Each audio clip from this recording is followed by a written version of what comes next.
Hi, everybody. Today on the Data Show, we're going to talk about if you have high blood pressure while you're sleeping, masked asleep hypertension. Today on the Data Show.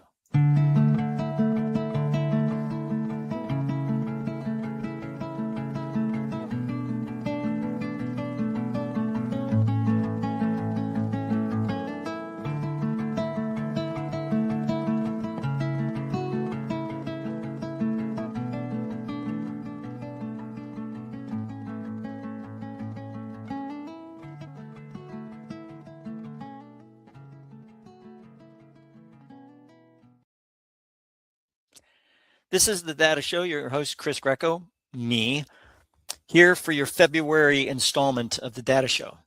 Hope you all had a very, very nice holiday season between December, January. I know that the cold has somehow gripped the entire United States. So those of you that have dug out, I hope that you're taking the time to sit down and just enjoy the show. And if this is your first time here, understand the Data Show is about studies. What we do is we try to analyze studies, try to figure out the validity, the veracity of the study, how it all shapes within our daily lives. And February, since it is Heart Health Month, I figured that we would throw in a heart study. And when we talk about cardiovascular disease, we talk about different heart areas. We can't help but address hypertension, because hypertension is probably, and this is through studies, is probably the main cause for heart ailments, whether it be heart disease, whether it be stroke. And it can be, correlated with different types of maladies such as diabetes, but obesity seems to be a major portion of heart disease, heart hypertension, those types of areas. But today we're going to talk about is masked asleep hypertension. And there was a study that was talking about masked asleep hypertension. We're going to discuss that study today and go through that and try to figure this thing out from the standpoint of where it is, and the study and the veracity, using different measures and try to score this thing at the end to try to find out if it is in fact a good study. There are no really bad studies per se, but what happens is that the media really blows this all out of proportion. And then the media brings in their experts, these MDs, these doctors, that discuss it like, they have somehow been a part of the study, and they haven't. And I think what they try to do is bring up a lot of common sense approach, like lose weight, exercise, those types of things. And if you go through it in the media, that's what they talk about is exercise, eat right, try to get as much sleep, those types of things. So masked asleep hypertension, that's going to be our deal today. So all the information was from the study. JAMA, J-A-M-A, is the Journal of American Medical Association, and cardiol means it's cardiology. So it's specifically a cardiological study. And this is the study we're going to be taking it from. You can also get it at this area here. I usually go to PubMed, which is done by the National Institutes of Health, and it's a government website, and it throws out a lot of these studies, and it's really neat to be able to look at government websites because they do a great job of culling. I guess culling is word, is collecting these studies and making sure that they put them in the right categories, which is kind of nice. So what we're going to do is we're going to do a data analysis of a study, of this study specifically, the one from the Journal of American Medical Association. We start with a hypothesis. Now, just to review one more time, what is a hypothesis? So a hypothesis is a statement, but interestingly enough, is it's a statement that comes from a question. They call it a research statement. There's a lot of other things that we talk about, but a hypothesis is basically a question that's been turned into a statement. So that's what we talk about. We talk about hypothesis. So if we're going to talk about hypothesis, we talk about something like does smoking cause cancer? Okay, that's a question, and it's a question that you can bring up, right? You can take a look at, does smoking cause cancer? Now, you change that to a hypothesis or a research statement by changing that into a statement. So basically, it goes like this: smoking causes cancer. Now, that then turns out to be your hypothesis. So what it does is it sits back and says, okay, smoking causes cancer. Does smoking cause cancer? Smoking causes cancer. So you're making that as a hypothesis, and you're putting that out there, and you're trying to figure out exactly what goes on. So what is the hypothesis from this? Well, this is a statement from the study. To estimate the prevalence of master sleep hypertension among U.S. adults by using BP blood pressure thresholds from the 7th report of the Joint National Committee on Prevention, Detection, Evaluation, and Treatment of High Blood Pressure. JNC7 is what's called, and the 2017 American College of Cardiology, American Heart Association, ACC/ACH BP blood pressure guideline. Where is the hypothesis there? To estimate the prevalence of masked sleep hypertension. So there's really no hypothesis per se. It's mainly like a count. They just want to estimate how many masked sleep hypertension people there are.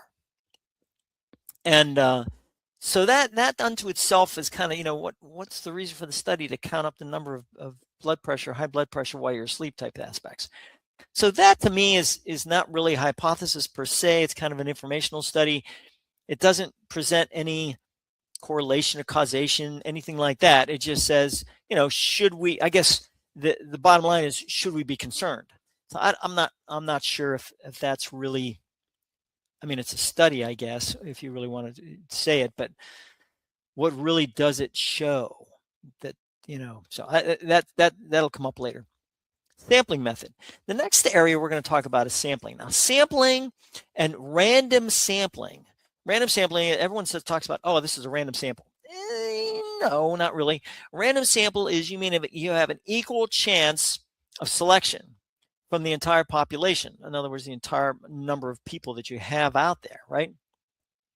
And when you do that, you sit back and say, every object has an equal chance of being selected. So, all right, how is that? If there's an equal chance, there's an equal chance. If there's not, there's not. The sampling method in this study was what they call a cohort analysis. And it's pulled data from 3,000 participants in 4 U.S. population-based studies. And let's talk about these definitions here for a second. 24-hour ambulatory BP monitoring. Ambulatory BP monitoring. So what's ambulatory BP monitoring? It means people are sitting there, they're getting, they're getting their blood pressure taken. There's little, if no information on when their blood pressure was taken, what day it was taken, if it was taken every day. It says 24-hour ambulatory BP. So I'm not sure if it's a 24-hour BP ambulatory monitoring. Did they just have a blood pressure cuff on them or a blood pressure monitor on them for 24 hours? Not much in the study itself to talk about that. The documentation that I saw. So I'm just not sure about that. But they said there's also 17,969 participants in the 2011 to 2016 National Health and Nutrition Examination Survey without ambulatory BP monitoring. So you have 3,000 participants in 4 U.S. population-based studies for 24-hour ambulatory BP monitoring. So it's day and night, and I'm assuming that they just had this thing on them for 24 hours. And the other one was a nutritional survey without ambulatory BP.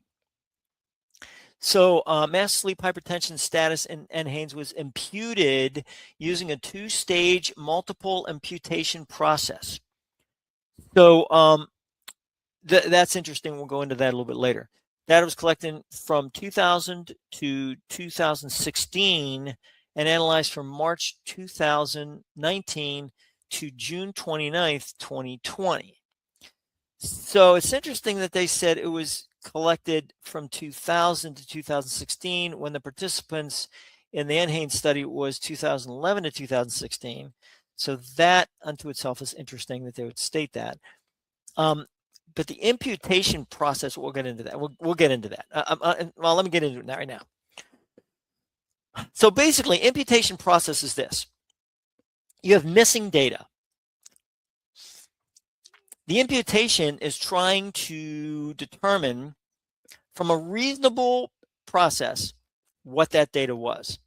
Now, there's several ways of doing that, but the imputation process is something that tries to fill missing data with data. So right there, it's, yes, there's probabilities, and yes, they try to impute it with a probability and with a reasonable probability of all that. But the bottom line is this, is that they are putting in data where data does not exist. So missing data is missing data to me. To try to put in data where you think data should be is not manipulating the data per se, but it might be a way. I don't know how they're going to mess with the testing. So it may mess with the statistical test, and we'll go into that a little bit later. This is the NHANES website, and I have it here below. So if you want to take a look at it, you can. And this is the questionnaires, data set, related documentation, all these things. But understand that no matter what you do, survey is what they call self-reporting. Self-reporting in and of itself creates a bias. We'll talk about some biases later on. But that bias means that I'm going to put in the data that I see in front of me, maybe. But if I have a blood pressure that I don't think is reasonable, I may wait and take it again, or I may take it until it's within normal range, or, in other words, I may not be reporting the true value of that blood pressure monitoring, but no one knows any difference, right? And also you're self-reporting things like demographics, which could be an issue, again, because it all depends what you think you are, in the way of demographics as to how you're reporting that, which means now you're put into a category where you may not belong. So self-reporting is a definite issue, and it's unquestionably one of the main biases in any survey that you do. And you put that in the limitations of the study, which is good, but that is a major issue.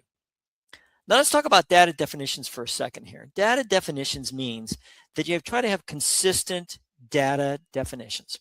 And here's why you need consistent data definitions, is because if you don't have consistent data definitions, then you're not going to have consistent results.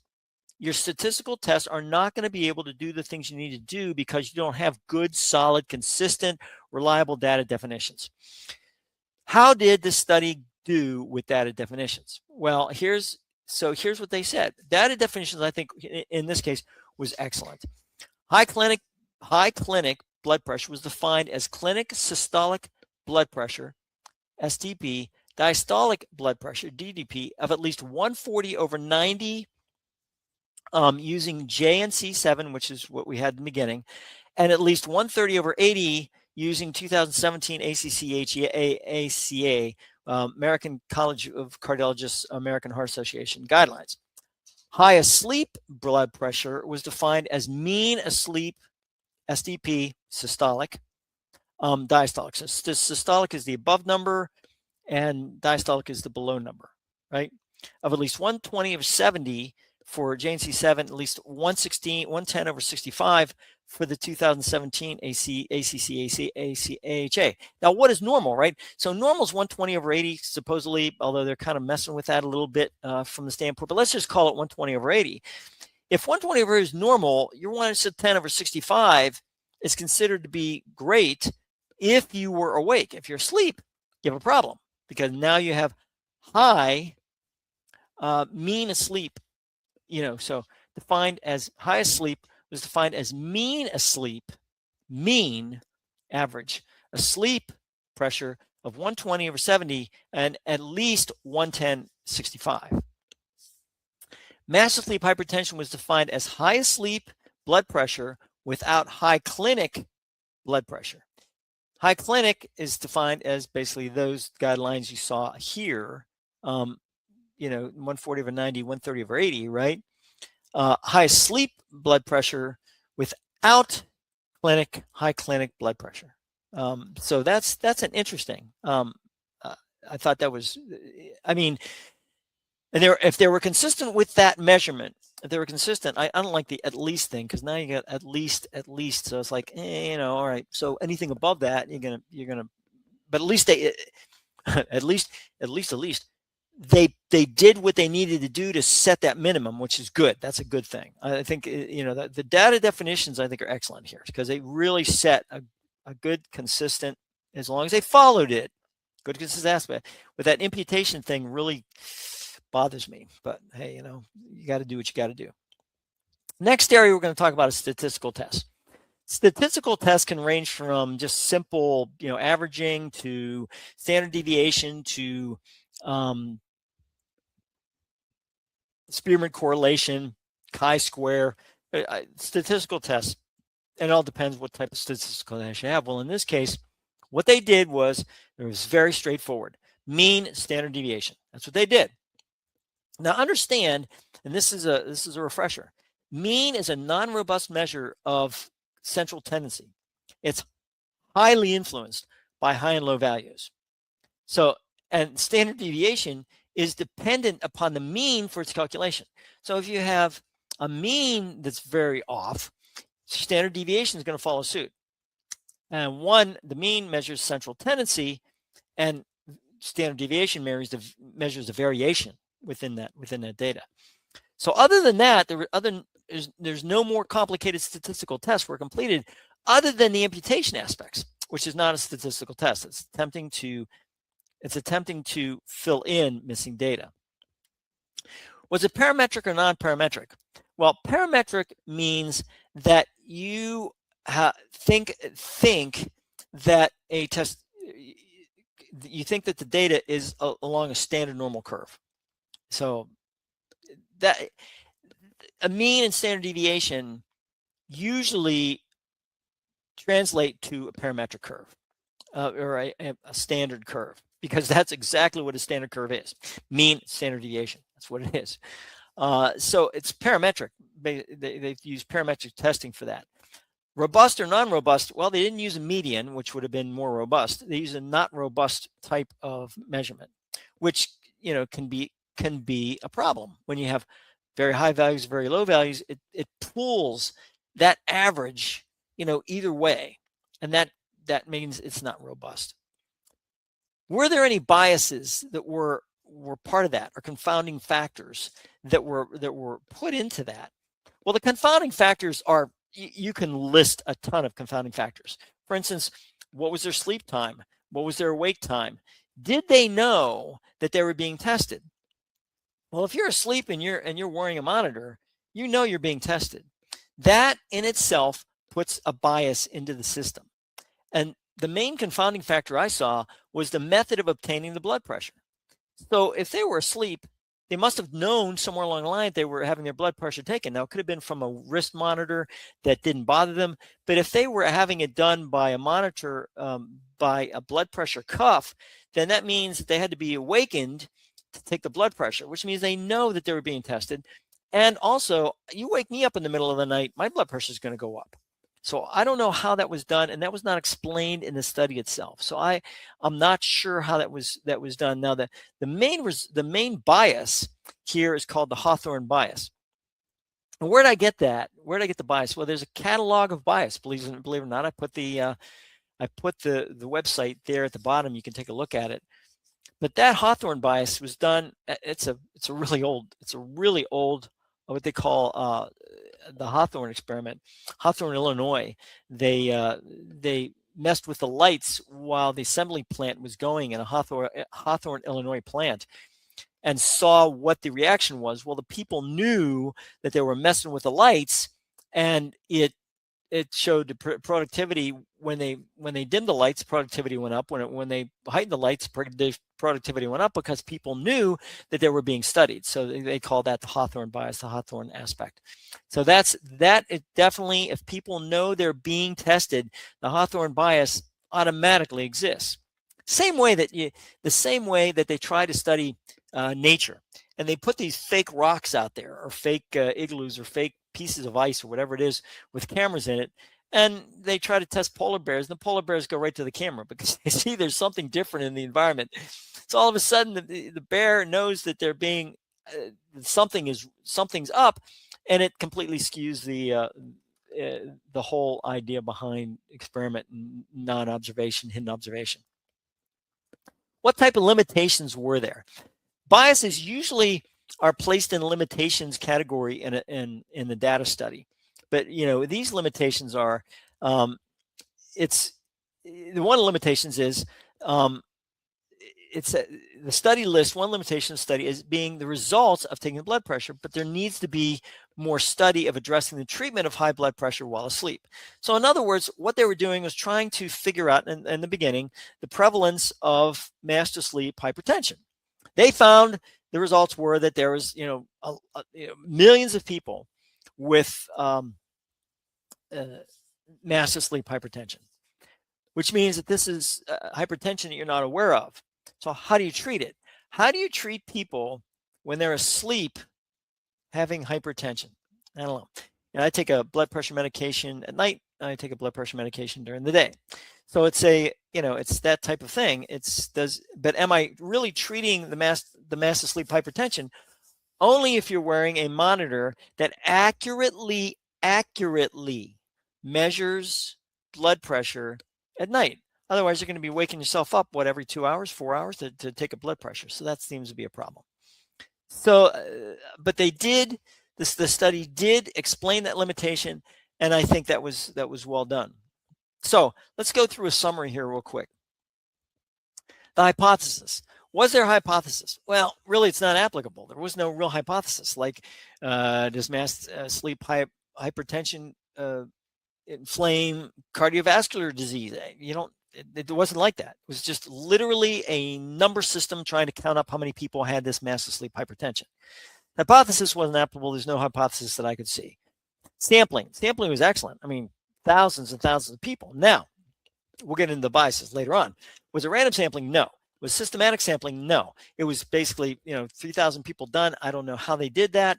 There was no sample methodology, and also the NHANES is a survey, so it's self-reporting, so that could be an issue. Statistical tests average. It's the average, kind of ironic because that's what they used, right? The mean and the standard deviation. Rather than median would have been a more robust measure of central tendency, which would have been good. And people say, yeah, but there's no measure of variation with median. Yes, there is. It's called a median absolute deviation, which you could use to make up a curve that shows the median as a center and the variation being the median absolute deviation. So you could do that with median, which is more robust. And the confidence intervals, they were wide, about 8 to 9% in some instances, with a 20% aspect. So 8 to 9% could mean a lot. That's a pretty wide spread on confidence intervals. And the confounding factors, again, average. No mention of how the blood pressures were obtained. This could be an indication of inconsistent measures, right? Or the subject being aware of the measurement, which again would throw in the Hawthorne bias, which would be it. This is just a pretty subjective score here. So 1 to 30, based on the 4 categories, you have hypothesis, which is 5, sampling, which is 9 out of 10, statistical test 5 out of 10 because there really weren't any except mean and standard deviation, and confounding factors, and these are negative points, and that's basically -5 because we're talking about the Hawthorne bias, as well as just strictly. The idea that Hawthorne bias is a big bias because you are affecting those areas when it comes down to the actual measures, right? If I know I'm being measured, There's going to be a distinct difference as if I don't know I'm being measured. So total score about 14. Does that make it a bad study? No. I think that basically what happens is that this throws it into the idea that studies are done within limitations. They have limitations on every survey that you can ever do. There's self-reporting. Self-reporting brings in a bias, and that can be an issue. So those types of things have to be taken into consideration. So I think the idea behind this whole study was trying to figure out, is there something that needs more study? Most studies go that direction. When you do something like that, you bring in the idea that the study needs more study, which is probably a case in most instances when we talk about that. So that's my study for today. I talked about the hypertension aspect, massive sleep hypertension. Of course, the media went nuts about it. You really cannot take what the media says at face value. You're going to have to go out and find the study for yourself and look at it and see exactly what you think, because this is all my opinion. This is totally my opinion on the data show. If you have any questions, or you have something you have study you want me to take a look at, or you think that there might be something up, you don't have the basics to be able to go after it, I will certainly discuss that on the show. I have the site below, but I additionally have I have a email, and you can certainly, there's my email right there. Please email me. I'd be more than happy to do that and talk about the study and split it up into these different category aspects, and then score it at the end and see what you think. You may have a different scoring, which is fine. Again, this is all my opinion. So that's pretty much it for the data show for February. So appreciate it very much. Again, if there's any studies you want me to do, please let me know. You can email me, and be more than happy to take a look at it for you. This is Chris Greco signing off for another data show. And please, always, please check the data and take care. And whatever you do, have a great February. And please be safe out there with all that ice and snow, and also when you're shoveling or doing anything else, because it is Heart Aware Month, right? So be careful. Be nice to your heart.